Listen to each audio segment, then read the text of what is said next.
The dramatic universe. Most people don't realize that the dinosaurs actually lived on the other side of the galaxy. Let's see. The Earth's rotation causes most of humanity to move around it at supersonic speed, up to 1,600 kilometers per hour. Standing on Earth, the stars seem to go around in the opposite direction.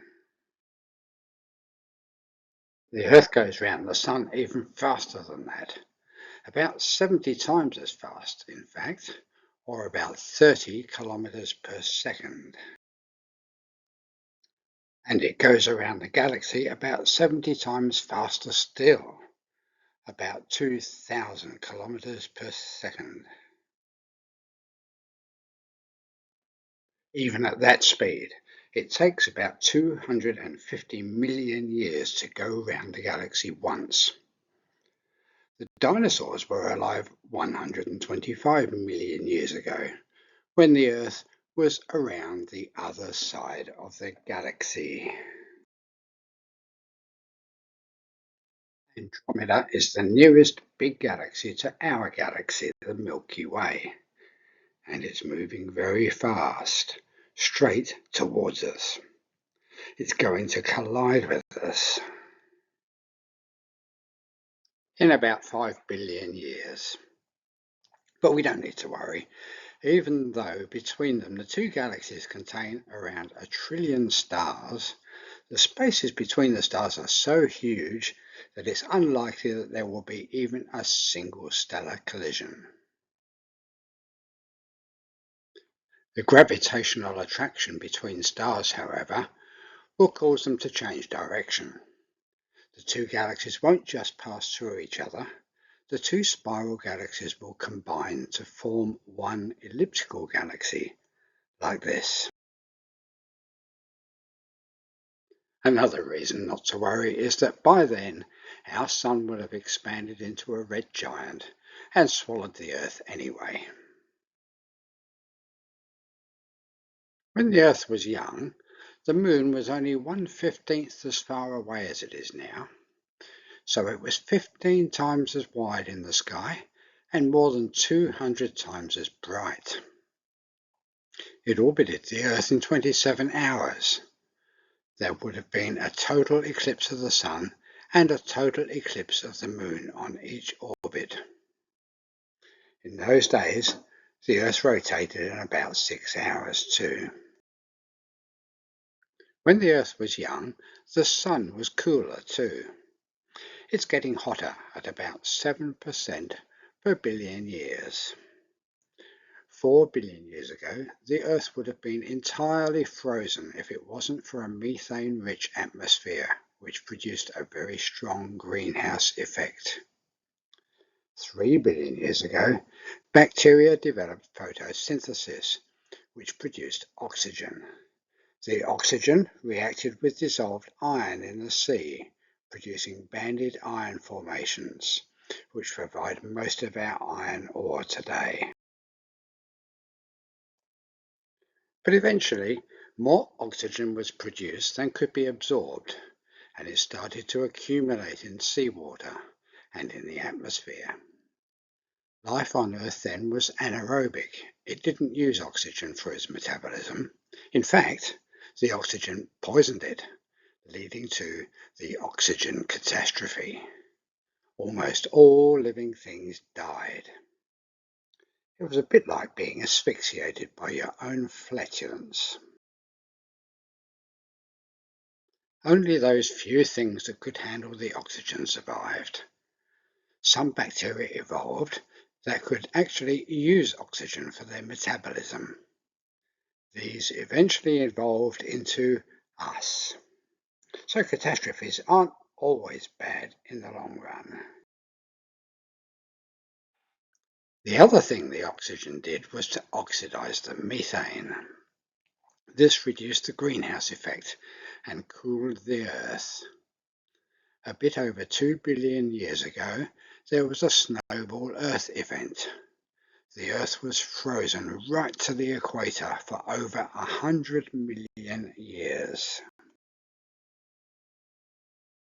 Looking into the future, a couple of billion years from now, the heat will have caused the oceans to evaporate away into space. Another 3 billion years after that, the Sun will become a red giant and the rocky surface of the Earth will melt.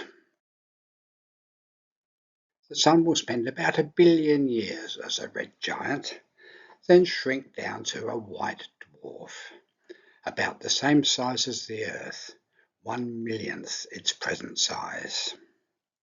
It will still have most of its present mass, so it will be very dense. A teaspoonful of a white dwarf weighs about 5 tons.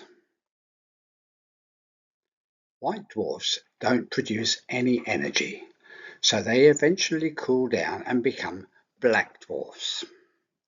But this takes a long time, tens of billions of years, longer than the universe has existed to date. So there are no black dwarfs yet. A white dwarf is mostly carbon and oxygen, and as it cools, some of the carbon could crystallize into huge diamonds, maybe hundreds of meters across. The Sun is big. 1,000,000 Earths could fit inside it.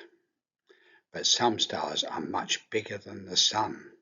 1 billion suns would fit inside Betelgeuse. You can probably just see the Sun in the center of the picture there. It's less than a single pixel.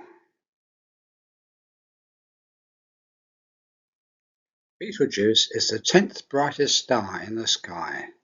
It's the second brightest star in the constellation Orion. You can see the stars in the top picture there, and in the bottom picture there's the stars with the picture of Orion the Hunter superimposed.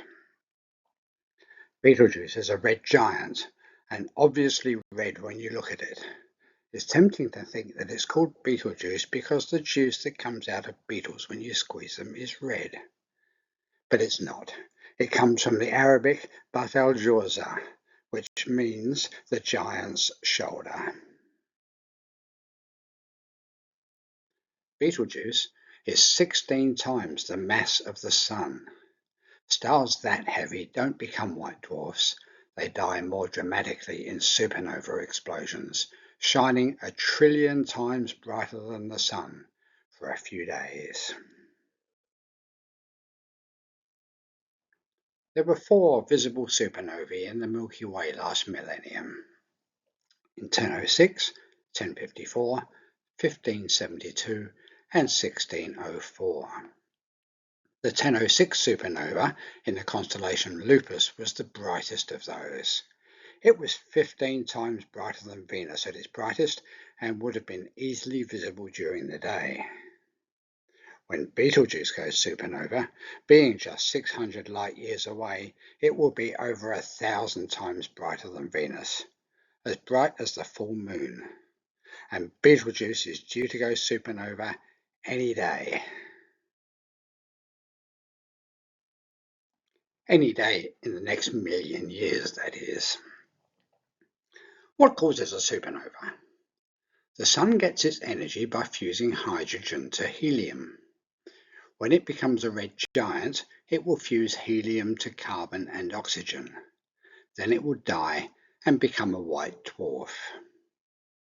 In stars like Betelgeuse, the pressure and temperature get high enough for the carbon and oxygen to fuse to neon, magnesium, silicon, and finally iron, each step releasing energy until the whole core is made of iron. Fusing iron doesn't release energy, rather it absorbs it, so the core then cools until it no longer has enough pressure to hold up the weight of the outer layers.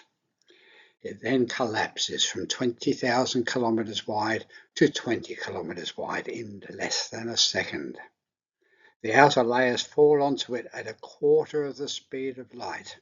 then rebound into space, producing the supernova explosion. The core is left as a neutron star made of solid neutrons. 1 teaspoonful of a neutron star weighs 1 billion tons. Gravity on the surface is 200 billion times stronger than on Earth. If you dropped a spanner from waist height, it would hit the ground at 7 million kilometers per hour. Not that you could, because you would be instantly squashed down to a thin smear on the star's surface. Ballerinas spin faster when they pull their arms in. In the same way, when a star gets compressed down to a neutron star, it spins faster. Many neutron stars spin more than 500 times per second. Ballerinas can't do that. When stars more than 25 times the mass of the Sun go supernova, instead of a neutron star, they leave a black hole, which is so dense that its gravity stops light from leaving its surface.